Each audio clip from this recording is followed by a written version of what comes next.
Hello and welcome है दोस्तों आप सभी लोगों का। आज की मूवी जो एक्सप्लेन करने वाले हैं उसका नाम जोकर है दोस्तों। आपने एक कहावत ज़रूर सुनी होगी कि किसी शरीफ इंसान को इतना भी मत परेशान करो कि वो अपनी शराफत छोड़ दे। क्योंकि अगर ऐसा हुआ तो वो किस हद तक तबाही मचा सकता है ये कोई नहीं जानता है। चलिए मूवी की शुरुआत करते हैं। ये मूवी का कॉन्सेप्ट इसी पर बेस्ड है। मूवी की शुरुआत में हमें दोस्तों आर्थर दिखाया जाता है जो कि जोकर का गेटअप कर रहा है। जोकर वहीं पीछे टीवी पर न्यूज़ चल रही है जिसमें शहर के बिगड़ते हालात, महंगाई, बुरे हादसों पर चर्चा होती है। मगर इस सोसाइटी में क्या होगा, इस चीज़ों का निर्णय सिर्फ अमीर ले सकते हैं क्योंकि उनके पास इतना पैसा और इतना पावर है कि वो किसी भी बात को तोड़ मरोड़ कर सोसाइटी के सामने पेश कर सकते हैं। उनके खिलाफ अगर कुछ गलत होगा तो वो सही कर सकते हैं और इसी वजह से अमीर और अमीर बनते जा रहे हैं और गरीब भूखे मरते जा रहे हैं। मूवी आगे बढ़ती है और आर्थर एक कंपनी का बोर्ड लेकर एडवर्टीजमेंट कर रहा होता है रोड पर। लेकिन तभी कुछ शरारती बच्चे आकर उसे परेशान करने लगते हैं और उसका बोर्ड लेकर भाग जाते हैं। आर्थर भी उनका पीछा करता है और जब आर्थर उनके पास पहुंचता है तो उनमें से एक बच्चा वही साइन बोर्ड खींचकर उसके मुंह में मारता है, जिससे कि पूरा साइन बोर्ड टूट जाता है और बाद में सभी बच्चे मिलकर उसे बहुत ही बुरी तरह से मारते हैं और ये भी बोलते हैं कि ये तो नकारा है, इसके अंदर हिम्मत ही नहीं है ये हमारे सामने खड़ा हो सके, हमसे लड़ सके। और जब जोकर अपने बॉस के पास अपने काम के पैसे मांगने जाता है जिसका उसने एडवर्टीजमेंट किया था, लेकिन उसका बॉस उस पर सहानुभूति के बजाय उस पर गुस्सा होता है। वो बोलता है कि मैं तुम्हें पैसे क्यों दूँ, तुमने मेरी कंपनी का साइन बोर्ड घुमा दिया और पहले उसको वापस लेके आओ, उसके बाद मैं पैसे दूंगा, नहीं तो तुम्हारे पैसे नहीं मिलेंगे। आर्थर उसको बताना चाहता है कि वो साइन बोर्ड के साथ क्या हुआ। कुछ बच्चों ने उसका साइन बोर्ड तोड़ दिया और उसे बहुत ही बुरी तरह मारा है, लेकिन वो उसके सामने कुछ बता नहीं पाता कि उसके अंदर उतना कॉन्फिडेंस होता ही नहीं है। वो नर्वस हो जाता है और अपने बॉस का जवाब नहीं दे पाता। वो बिना कुछ कहे वहाँ से निकल जाता है और बाहर आकर अपना सारा गुस्सा एक डस्टबिन पर निकालता है। इस पर ये नज़ारा देख के हमें पता चलता है कि आर्थर के अंदर कितना ज़्यादा गुस्सा भरा है, वो अंदर से कितना ज़्यादा टूट चुका है, लेकिन वो अभी भी एक अच्छा इंसान होता है। उसके अंदर लोगों को हंसाने की कला होती है। अगले दिन जब आर्थर अपने कलीग के से मिलता है तो वो उसको बताता है कि कुछ बच्चों ने उसका साइन बोर्ड तोड़ दिया है और उसे मारा भी है। तो ये बात सुनकर उसका कलीग उसे एक गन देता है सेफ्टी के लिए। पहले तो आर्थर उस गन को लेने से मना करता है, लेकिन उसका दोस्त उसको समझाता है कि तुम्हें एक गन रख लेना चाहिए, चलाने के लिए नहीं है बट अपनी सेफ्टी के लिए रख लो इसको, क्या पता फ्यूचर में कभी इसकी ज़रूरत पड़ जाए। तो आर्थर उसकी बात मान लेता है और वो गन अपने पास रख लेता है। उसके बाद आर्थर वहीं से अपने घर की तरफ निकल पड़ता है और जब वो बस में होता है तो उसके सामने एक छोटा बच्चा होता है। वो उस बच्चे को अलग अलग फेस बनाकर हंसाने की कोशिश करता है, लेकिन तभी उसकी मॉम जोकर को बोलती है, आर्थर को बोलती है कि मेरे बच्चे को परेशान मत करो, ये सब करना बंद करो। वो बोलता है कि मैं तो सिर्फ हंसाने की कोशिश कर रहा था, लेकिन उसकी मॉम बोलती है इसको मत हंसाओ, इसको परेशान मत करो। इस बात से जोकर टूट जाता है, अंदर से हर्ट हो जाता है और वो ज़ोर ज़ोर से हंसने लग जाता है। इसी बात से सभी जो लोग बस में बैठे होते हैं वो उसे घूर कर देखने लग जाते हैं, घूर घूर कर देखने लग जाते हैं। और अगले बार आर्थर अपने पॉकेट से एक आईडी कार्ड निकालता है, एक कार्ड निकालता है और लिखा होता है I have a laughing problem. उसमें लिखा होता है कि जब भी मेरे साथ बुरा होता है या फिर मैं नर्वस होता हूँ या फिर मुझे गुस्सा आता है, मेरी हंसी छूटने लग जाती है, या फिर मुझे गुस्सा आता है तो मेरी हंसी छूटने लग जाती है। और इस बात से हमें पता चलता है कि आर्थर अपने गुस्से को हंसी से दबाने की कोशिश करता है। उसका ऐसा हाल बचपन में हुआ, एक हादसे की वजह से हुआ था। इसके लिए वो सोशल सर्विस का सहारा भी लेता है, जहाँ पे वो एक साइकेट्रिस्ट किसे मिलता है और वो डॉक्टर उससे पूछती है कि तुम अपनी जर्नल लेके आए हो। वो अपने जर्नल दिखाता है जिसमें लिखा होता है I just hope my death make more cents my life. का मतलब होता है दोस्तों कि मैं उम्मीद करता हूँ मेरी मौत मेरी ज़िंदगी से ज़्यादा पैसे कमा पाए। इससे हमें पता चलता है, इस बात से हमें पता चलता है कि आर्थर कितना ज़्यादा टूट चुका है अपनी लाइफ में। आर्थर उसे बोलता है मेरी दवाइयाँ, जो पहले मैं दवाइयाँ खा रहा हूँ उन सभी के डोसेस बढ़ा दो, लेकिन डॉक्टर उसे बोलती है तुम पहले से 7 अलग अलग दवा मेडिसिन ले रहे हो। और आर्थर वहाँ से अपने घर चला जाता है। वो अपने घर में एंटर करने से पहले एक लेटर बॉक्स चेक करता है। एक्चुअली वो डेली जब भी अपने घर में आता है तो वो लेटर बॉक्स ज़रूर चेक करता है। और फिर घर में हमें उसकी मॉम दिखाई जाती है जिनका नाम पेनी फ्लेक्स होता है। वो उसे पूछती है कि आज कोई लेटर आया है थॉमस वेन की तरफ से, और ऑर्थर उसको मना करता है। एक्चुअल में ऑर्थर की माँ 30 साल पहले थॉमस वेन के घर में काम करती थी। थॉमस वेन दोस्तों शहर का सबसे अमीर आदमी है और उसकी माँ का मानना होता है कि अगर थॉमस वेन को उनके हालात के बारे में पता चलेगा तो वो उसकी मदद ज़रूर करेंगे। और दोनों टीवी देखने बैठ जाते हैं और टीवी में एक शो आ रहा होता है दोस्तों जिसका नाम होता है मुरे फ्रैंकलिन। आर्थर मुरे का बहुत बड़ा फ़ैन होता है, उसके कोई भी शो वो मिस नहीं करता है। वो उसको अपना आइडल मानता है और आर्थर समझता है कि जो भी उसने अपनी लाइफ में अचीव किया है, हासिल किया है, वो सब मुरे की वजह से हासिल किया है। और अब आर्थर के पास कुछ काम नहीं होता है तो वो रोडों पे घूमता है और अपना सारा गुस्सा निकालता है। जब वो घर की तरफ आ रहा होता है तो लिफ्ट में उसको एक लड़की मिलती है जिसका नाम सोफ़ी होता है, जो कि ऑलरेडी मैरिड होती है। आर्थर वो थोड़ा ऑर्थर को वो काफ़ी अट्रैक्टिव लगती है, वो उसे लाइक करने लगता है और अगले दिन सोफ़ी जब घर से बाहर जा रही होती है, तो ऑर्थर उसका पीछा करता है क्योंकि वो उसको अट्रैक्ट होता है, उसकी तरफ अट्रैक्शन होता है उसको। और उसी रात जब सोफ़ी उसके घर पे आती है, उससे पूछती है कि तुम मेरा पीछा कर रहे थे? ऑर्थर बोलता है हाँ, मैं तुम्हारा पीछा कर रहा था। इस बात से सोफ़ी इम्प्रेस हो जाती है गुस्सा होने के बजाय और दोनों में एक इंटीमेट सीन होता है। तो फाइनली कोई ऐसा बंदा है जो कि आर्थर को पसंद करता है और अगले दिन आर्थर एक हॉस्पिटल में होता है, वहाँ पे बीमार बच्चों को हँसा रहा होता है। एक्चुअल में वो उसकी जॉब होती है, लेकिन तभी उसकी गन गलती से गिर जाती है और जब बच्चे नर्स उसकी गन को देखते हैं, वो सभी घबरा जाते हैं। इसी वजह से आर्थर का जो बॉस होता है, वो नौकरी से उसको निकाल देता है। ये पल अपने बॉस से बात भी करता है कि उससे एक छोटी-सी गलती हो गई है, इस वजह से उसकी नौकरी ना छीने। वो उनको समझाने की कोशिश करता है कि वो बेसिकली एक प्रैंक कर रहा था और वो गन एक्चुअल में एक नकली गन है, लेकिन उसका बॉस नहीं मानता है। वो लाख कोशिश करता है अपनी बॉस को समझाने की कि प्लीज़ मुझे नौकरी वापस दे दो, लेकिन फिर भी उसका बॉस नहीं मानता और लास्ट में उसका बॉस उसे बोलता है कि उसे पता है कि उसने रैंडल से गन खरीदी है पिछले हफ्ते। लेकिन सच्चाई हम जानते हैं दोस्तों, ऑर्थर ने गन खरीदी नहीं थी, बेसिकली रैंडल ने उसको गन अपनी सेफ्टी के लिए दी थी। मतलब रैंडल ने बॉस से झूठ बोला और इस बात को जानकर वो काफ़ी अंदर से हर्ट हो जाता है। और जब वो ट्रेन से घर जा रहा होता है, तो ट्रेन में एक लड़की बैठी होती है जिससे कि 3 एम्प्लॉय छेड़ रहे होते हैं दोस्तों। ये तीनों एम्प्लॉय ब्रूस वेन की कंपनी में काम करते हैं। जब आर्थर इसको देखता है तो वो काफ़ी गुस्सा हो जाता है और ज़ोर-ज़ोर से हँसी छूटने लगती है उसकी और आर्थर की हँसी देखकर तीनों एम्प्लॉय काफ़ी गुस्सा हो जाते हैं कि ये जोकर हम पे हँस रहा है। और उसके बाद आर्थर अपना कार्ड दिखाने की कोशिश करता है, लेकिन वो तीनों उसका बैग छीन लेते हैं और उसे बहुत ही बुरी तरह से मारते हैं, जिससे कि उसके मुँह से खून निकलने लगता है।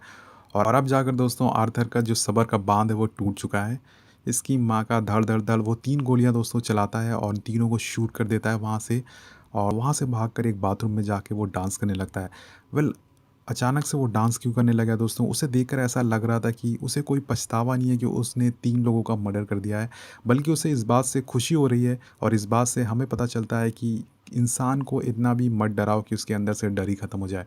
वेल आर्थर पूरी तरह से अपना जो दिमागी संतुलन है वो धीरे-धीरे खोता जा रहा है। अगले सीन में आर्थर टीवी पर एक न्यूज़ सुन रहा होता है जिसमें कि थॉमस वेन उसे बता रहा होता है कि जिस 3 लोगों का ट्रेन में मर्डर हुआ है वो काफ़ी अच्छे लोग थे, अच्छे इंसान थे जिनकी मौत हो गई है और ये भी वो बताता है कि जिसने उनको मारा है उसने जोकर का मेकअप किया था। बात से शहर के लोग काफ़ी ज़्यादा खुश होते हैं कि जोकर ने अच्छा काम किया, जोकर ने कोई गलती नहीं की है। और अगले सीन में दिखाया जाता है कि आर्थर स्टैंड अप कॉमेडी कर रहा है क्योंकि अब उसे एक नई जॉब मिल चुकी है, लेकिन वहाँ पर वो लोगों को हँसाने की कोशिश करता है।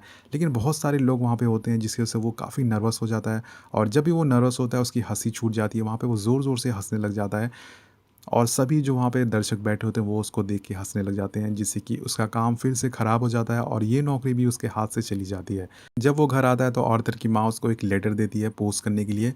ये लेटर थॉमस वेन को पोस्ट करना था, लेकिन आर्थर उस लेटर को पोस्ट करने से पहले उसको पढ़ लेता है और उसमें लिखा होता है कि मेरे बेटे और मुझे मदद की ज़रूरत है। इस बात से आर्थर और ज़्यादा टूट जाता है। वो अपनी माँ से पूछता है कि उसने ऐसे आदमी से मदद क्यों माँगी जो हम लोग को कीड़े के समान समझता है। उसकी माँ बोलती है कि नहीं, ऐसी बात नहीं है, हमारे जो हालात हैं हमेशा से ऐसे नहीं थे। एक टाइम था जब हम काफ़ी खुश हुआ करते थे और एक टाइम था जब मैं थॉमस वेन से प्यार करती थी। मैं गरीब थी और थॉमस वेन काफ़ी अमीर था, इसलिए समाज हमें स्वीकार नहीं करता और इसी वजह से थॉमस ने मुझसे एक लेटर साइन करवाया था जिसमें लिखा था कि मैं आज से थॉमस के साथ कोई भी संबंध ना रखूं। ये सारी बातें सुनकर आर्थर थॉमस वेन से मिलने के लिए निकल जाता है। वहाँ से वो ब्रूस वेन से मिलता है जो कि उसी गेट पे खड़ा होता है, जो कि थॉमस वेन के गेट पे खड़ा होता है। ये एक्चुअल में दोस्तों हमारे फ्यूचर का बैटमैन होने वाला है। और दोस्तों आर्थर के अंदर अभी भी जोकर की छवि होती है, वो उसे दोस्तों आर्थर के अंदर अभी भी जोकर की छवि होती है। वो ब्रूस वेन को हंसाने की कोशिश करता है, लेकिन तभी वहाँ पे उनका बटलर अल्फ्रेड आ जाता है। वो ब्रूस वेन से बोलता है कि अनजान लोगों से बात नहीं करते हैं, लेकिन तभी आर्थर बोलता है कि वो अनजान नहीं है, वो भी थॉमस वेन का बेटा है। उसकी माँ ने यहाँ 30 साल पहले तक काम किया था, लेकिन अल्फ्रेड उसको बातों पर विश्वास नहीं करता है। वो उसे जाने के लिए खोलता है और वो बोलता है कि अगर तुम यहाँ से नहीं गए तो मैं पुलिस को बुला लूँगा। आर्थर उससे बोलता है कि मुझे थॉमस वेन से मिलना है, लेकिन अल्फ्रेड बोलता है कि वो किसी से ऐसे नहीं मिलते हैं। फिर दोबारा आर्थर बोलता है कि मैं सच्चाई जानता हूँ, मेरी माँ पेनी फ्लेक्स का थॉमस वेन के साथ अफेयर था और मैं थॉमस वेन का बेटा हूँ। अब अल्फ्रेड उसे बोलता है कि तुम्हारी माँ पागल थी जिसने तुम्हें मनगढ़ंत कहानियाँ बताई है। आर्थर ये सब सुनकर वहाँ से बहुत ही गुस्से में, बहुत ही डिप्रेशन में वहाँ से निकल जाता है और जब वो घर पहुँचता है तो वहाँ देखता है कि एम्बुलेंस उसके घर पे खड़ी हुई है।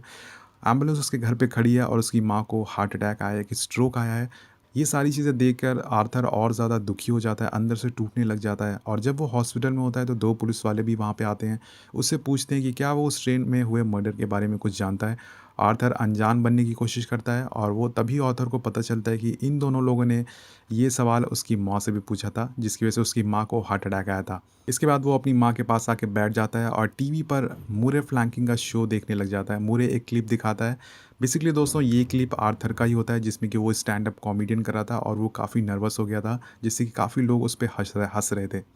मुरे उसकी तारीफ़ करने के बजाय उसकी काफ़ी बेइज़्ज़ती करता है, उसका मज़ाक उड़ाता है और ये भी बोलता है कि कुछ लोग ऐसे होते हैं जिनको कॉमेडी करना ही नहीं आता। और जब आर्थर ये सारी चीज़ें देखता है, उसे एहसास होता है कि जिस इंसान को वो आइडल मानता था, वो इंसान तो आज उसका मज़ाक उड़ा रहा है, उसकी बुराइयाँ कर रहा है, उसकी बीमारी का मज़ाक उड़ा रहा है। और वहीं दूसरी तरफ दिखाया जाता है कि शहर में बहुत सारे लोग मास्क पहनकर, जोकर का मास्क पहनकर वहाँ घूम रहे हैं और हमें रियलाइज़ होता है कि शहर में एक दीवार खड़ी हो गई है, जो कि अमीरों और गरीबों के बीच में है। और ये सारी चीज़ें जोकर की और एक तरह से हमें दिखाया जाता है कि अमीर और गरीब के बीच में कितना भेदभाव हो रहा है। एक तरफ अमीर ऐश कर रहे हैं और दूसरी तरफ गरीब प्रोटेस्ट कर रहे हैं। ये सब देखकर जोकर बहुत खुश होता है, क्योंकि ये सभी लोग जोकर से इंस्पायर होकर ये सारी चीज़ें कर रहे थे। वो गौतम गौतम शहर का एक थिएटर दिखाया जाता है, जहाँ पर चार्ली चैपलिन की मूवी लगी होती है और यहाँ पर शहर के सबसे अमीर लोग बैठे होते हैं। जहाँ एक तरफ शहर में प्रोटेस्ट चल रहा है, अफरा-तफरी मची हुई है, खाने के लिए लोग तरस रहे हैं, वहीं अमीर लोग यहाँ आराम से बैठकर महँगी-महँगी चार्ली चैपलिन की फ़िल्म देख रहे हैं। सब लोग चिल्ला रहे होते हैं कि जोकर, जोकर। और ये सब देखकर जोकर हँस रहा होता है, क्योंकि अब वो इन लोगों का हीरो बन चुका है। और यहाँ पुलिस आ जाती है फटाफट और सभी लोग जो प्रोटेस्टर होते हैं उनको भगाने की कोशिश करती है। लेकिन इसी बीच इसी का फ़ायदा उठाकर आर्थर थिएटर के अंदर घुस जाता है और वो थॉमस वेन से मिलता है। पहली बार अपने पिता से मिलता है। वो उसे बताता है कि मैं आपका और पेनी फ़िल्क्स का बेटा हूँ, लेकिन थॉमस वेन उसे मना कर देता है और ये सारी बातें सुनकर उसके फेस पर एक मुक्का मारता है और बोलता है कि मैं किसी पेनी फ्लेक्स को नहीं जानता हूँ। उसके बाद आर्थर इतना ज़्यादा डिप्रेस हो जाता है कि वो अपने आप को सज़ा देने के लिए अपने आप को फ्रिज में बंद कर लेता है। और तभी उसको पता चलता है कि मुरे फ्रैंकलिन ने उसको अपने शो में इनवाइट किया है, अपने शो में बुलाया है। जो क्लिप उसने दिखाई थी, जो कि बहुत ज़्यादा फेमस हो गई है, और उस शो में जाने के लिए वो काफ़ी तैयार भी हो जाता है। उसके बाद आर्थर वहाँ से आर्कन असाइलम पहुँचता है। एक बंदे से अपने माँ की फ़ाइल माँगता है, जबकि वो इस असाइलम में बंद थी। वो उस फ़ाइल को देने से मना करता है, लेकिन वो फ़ाइल वहाँ से चुरा लेता है और जब वो फ़ाइल पढ़ता है तो वो और ज़्यादा टूट जाता है अंदर से। उसमें लिखा होता है कि उसकी माँ का पहले एक बॉयफ्रेंड रह चुका है, जो उसे बहुत परेशान करता था और इसी वजह से उसके सर पे चोट भी लगी थी उसके बचपन में। उसकी बीमारी का कारण भी यही था, उसका जो बॉयफ्रेंड था। ये सब जानकर आर्थर अंदर से और ज़्यादा फ्रस्ट्रेट हो जाता है और अपने मन को हल्का करने के लिए वो सोफ़ी से मिलने के लिए जाता है। यहाँ पर हमें पता चलता है दोस्तों, सोफ़ी सच में कोई लड़की है ही नहीं, ये सब उसकी एक इमेजिनेशन थी, उसकी एक सोच थी। और ये सारी चीज़ें जानकर जोकर और ज़्यादा गुस्सा हो जाता है, आर्थर और ज़्यादा अपने अंदर से फ्रस्ट्रेट हो जाता है और इसी वजह से वो दोबारा से हॉस्पिटल जाता है और अपनी माँ को जान से मार देता है तकिए से उसका मुँह दबाकर। उसके बाद जब आर्थर अपने घर पे मेकअप कर रहा होता है जोकर का, तो उसे अपनी माँ की एक पुरानी फ़ोटो मिलती है, जिसके पीछे पलटने पर उस पे लिखा होता है कि you have a beautiful smile और उस पर थॉमस वेन का साइन होता है। तो आर्थर को समझ आ जाता है कि उसकी माँ सच बोल रही थी। और तभी वहाँ पे आर्थर के फ्रेंड भी आ जाते हैं, रैंडल आ जाते हैं, जो उसकी माँ के मरने पर उनको काफ़ी ज़्यादा सहानुभूति दिखाने की कोशिश करते हैं। लेकिन अब आर्थर दोस्तों पूरा स्टेट ऑफ माइंड अपना खो चुका है, वो धीरे-धीरे पागल होता जा रहा है। अंदर से उसके बहुत ज़्यादा फ्रस्ट्रेशन भरी हुई है, लेकिन आर्थर को लगता है कि ये सारे लोग उसका मज़ाक उड़ा रहे हैं और वो वहीं और उसके बाद वो अपने दोस्त रैंडल को वहीं गले में चाकू घोंप के मार देता है। ये सीन काफ़ी ज़्यादा ब्रूटल है। इससे हमें पता चलता है कि आर्थर के अंदर कितना ज़्यादा फ्रस्ट्रेशन भरा हुआ है। इसके बाद दोस्तों मूवी का सबसे बेहतरीन सीन दिखाया जाता है, या मैं ये कहूँ कि सबसे अमेजिंग सीन दिखाया जाता है, जहाँ पर आर्थर अपने फुल जोकर के गेटअप में होता है और वो अपनी खुशी का इज़हार करने के लिए डांस करता है। वहाँ से वो डांस करते हुए मुरे फ्रैंकलिन के शो में जाता है और जितना ज़्यादा वो खुश होता है, उतना ज़्यादा वो डांस करता है। हमें पता चल और उसका ये डांस देखकर हमें पता चलता है कि उसके साथ जो भी बुरे बर्ताव हुए हैं, उससे वो अपना पूरा दिमाग का संतुलन खो चुका है। और तभी 2 पुलिस वाले उसके पीछे पड़ जाते हैं। वो वहाँ से भागकर एक ट्रेन में चढ़ जाता है और ट्रेन में जब वो चढ़ता है तो वहाँ पे बहुत सारे जोकर के गेटअप में होते हैं। इस वजह से पुलिस उसको ढूँढ नहीं पाती और वो वहाँ से बच के फ्रैंकलिन मुरे फ्लैंकिंग के शो पे पहुँच जाता है। पूछता है कि तुम जोकर का गेटअप क्यों पहना है? क्या तुम भी अमीरों के खिलाफ प्रोटेस्ट कर रहे हो? वो आर्थर उससे एक ही चीज़ बोलता है कि जब तुम मुझे इंट्रोड्यूस कराना लोगों से, तुम मुझे जोकर बताकर इंट्रोड्यूस कराना।